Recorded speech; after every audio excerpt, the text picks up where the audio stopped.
Okay, so in this video we are going to see full wave rectifier. So first we see its definition and then its construction, then its working. Okay, so let's begin with definition. A full wave rectifier is the device that converts alternating AC into DC, pulsating DC. तो full wave rectifier एक device है जो कि alternating current को pulsating DC में convert करती है. Pulsating DC क्या होता है? Pulsating DC कुछ इस तरह से होती है जैसे ये, ठीक है. अब ये पल्सेटिंग डीसी को प्योर डीसी में कन्वर्ट करा जाता है, फिर यूज किया जाता है. इसको डायरेक्टली यूज नहीं करते हम. प्योर डीसी इस तरह से होती है. प्योर डीसी में कन्वर्ट करने के लिए इसे हम फिल्टर्स का यूज करते हैं. Okay okay, so let's move to the next point. Full wave rectifier use the entire AC input, AC cycle. Okay, so if you see the graph of half wave cycle, you will find that half wave only use the positive cycle. अगर देखोगे तो half wave सिर्फ positive cycles use करता है AC source input की. Okay, but यहाँ full wave जो होती है वो उसका पॉजिटिव एंड नेगेटिव दोनों पे आउटपुट देता है.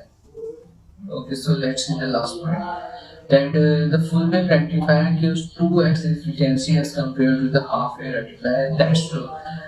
क्योंकि हाफ वेव से पॉजिटिव साइकिल्स पे आउटपुट देता है तो 50% से ज़्यादा का लॉस कर देता है already. But in full wave rectifier positive cycles पे एंड नेगेटिव साइकिल्स पे, दोनों साइकिल्स पे आउटपुट देता है. ओके, सो चलो देखते हैं कंस्ट्रक्शन. एंड कंस्ट्रक्शन में देखो हमें क्या क्या मटेरियल इसमें लगा है. एक एसी सोर्स लगा है जो कि यहाँ लगा है. एक स्टेप डाउन ट्रांसफार्मर है, ये पूरा स्टेप डाउन ट्रांसफार्मर है. इसमें ये प्राइमरी कॉइल कहलाई जाती है एंड ये सेकेंडरी कॉइल कहलाई जाती है. दो पीएन डायोड लगे. एक पीएन डायोड ये हो गया, इसको D1 कहा गया है. एक पीएन डायोड ये हो गया, इसको D2 कहा गया है. ओके, इनके नेम से है. Okay, nice. एंड एक आर लोड लगा है. आर लोड जो है वो यहाँ पर लगा है. आर कह लो, RL कह लो या रजिस्टर कह लो, कुछ भी कह लो, ये बस आउटपुट लेने के लिए यहाँ पर लगाया जाता है, जिसके थ्रू हम आउटपुट लेंगे, जिसके अक्रॉस पैरेलली. ओके ओके, यहाँ पर हमारा आउटपुट आएगा.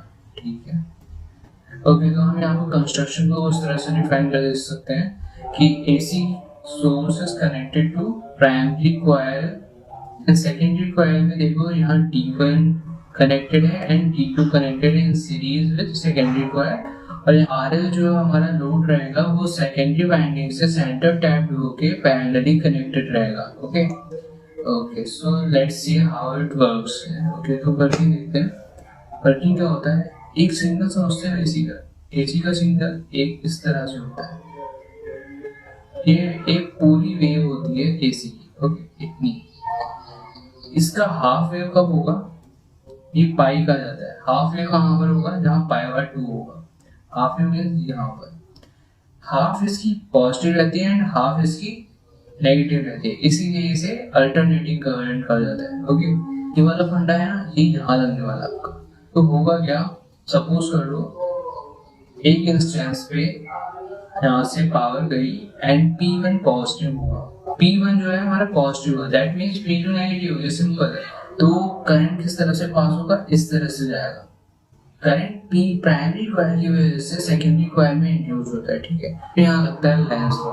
लेंस लॉ क्या कहता है कि अगर किसी कंडक्टर में मैग्नेटिक फील्ड के चेंजेस के थ्रू करंट प्रोड्यूस हो रहा है तो उसकी करंट की डायरेक्शन पेरेंट करंट की डायरेक्शन से अपोजिट रहती है जिसके थ्रू प्रोड्यूस हो रहा है. तो इसमें इस तरफ का करंट है एंड इसमें अपोज रहेगी तो इस तरफ को आ जाएगी. तो देखो S2 पॉजिटिव है दैट मींस यहाँ पर, और S1 नेगेटिव है. ठीक है, S2 पे पॉजिटिव आ गया और S1 पे नेगेटिव आ गया. अब D1 के पास पहुंचा है. तो ये P है, ये N है.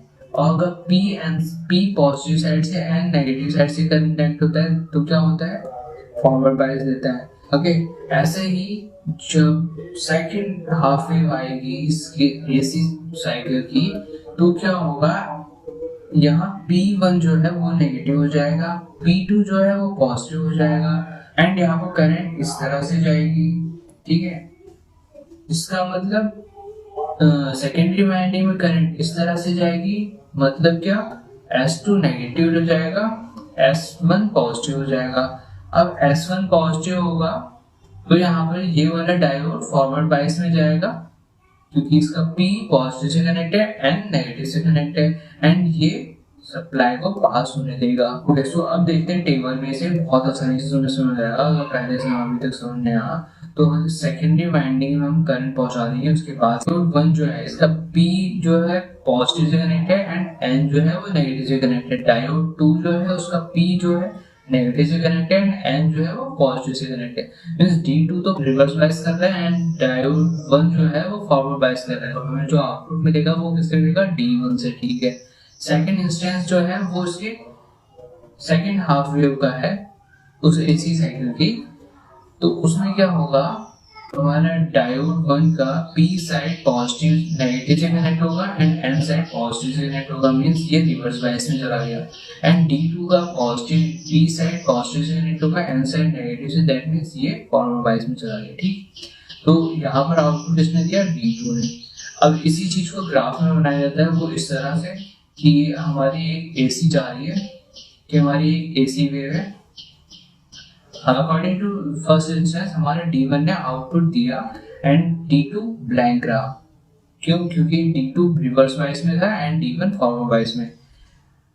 सेकंड इंस्टेंस हमारा D1 ब्लैंक रहेगा क्योंकि वो रिवर्स बायस में है एंड D2 हमारा आउटपुट देगा क्योंकि वो फॉरवर्ड बायस में है। इसी तरह से आगे के इंस्टेंस बनते जाएंगे और हमारा D1 फिर से आउटपुट देगा एंड D2 ब्लैंक हो जाएगा as cause of reverse bias.